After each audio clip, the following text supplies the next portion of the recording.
Or are we going to continue to be bypassing what God has done for the flock or what he has ordered the flock to do? What am I getting at? Timothy chapter 2 verse 23 and 26. Paul is warning the church about this. And the verse goes like this: but refuse foolish and ignorant speculations, knowing that they produce quarrels.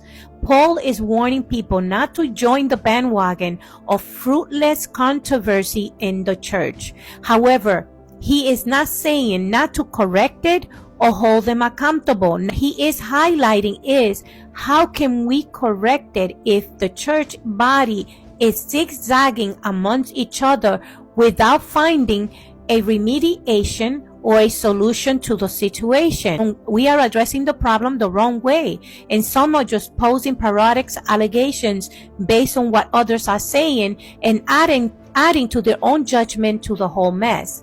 These individuals are interconnecting themselves to the web of judgment that will fall not only for the one being accused, but also to those who are callously banking on the whole debunking of another person's reputation. This whole thread of bashing is not what we should be doing, condemning without even considering those who are being affected. Why? Because I have yet to hear anyone speak a message of concern regarding the flock. The message should be, how can we preach biblical principles that will help in persevering the church, which is the people, and instead of helping with the enemy agenda to continue to give Christians a bad name by adding fuel to the fire for something that he has incited. The enemy is having a field day, rejoicing on the foolishness that is being unleashed. I encourage for all of us to self-reflect and try to understand that it is important to help save those lives from becoming discouraged in their walk with Christ. This is your opportunity to preach a message of hope and of unity. This is a warning for all of us. People are going to fail us. People are going to sin and do things unimaginable. And this is just the beginning.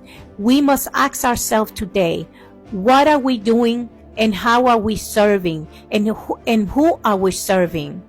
Are we following God or followers of the cloud? Let us be reminded that Paul sternly but lovingly reprimanded the church of the Corinthians when they were acting on their sinful nature, causing dissension amongst believers, because some people continue to still live in their sinful ways. This is in 2 Corinthians chapter 13 verse 2. I warn those who sin before all the others, and I warn them now while absent, as I did when present on my second visit, that if I come again, I will not spare them. Paul was sternly and lovingly warning them that this will not be tolerated nor acceptable. Those who sin are accountable to God.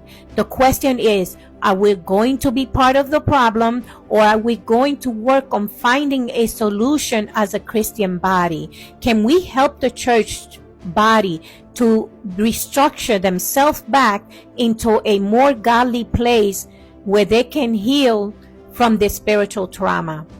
So moving forward and lead them closer to God.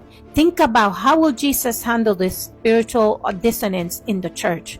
Let's tap into the mind of Christ and seek to restore the faith of Jesus Christ in those who are spiritually frail at this moment. Remember that the body should be the example of God's grace and mercy to those who are suffering from this.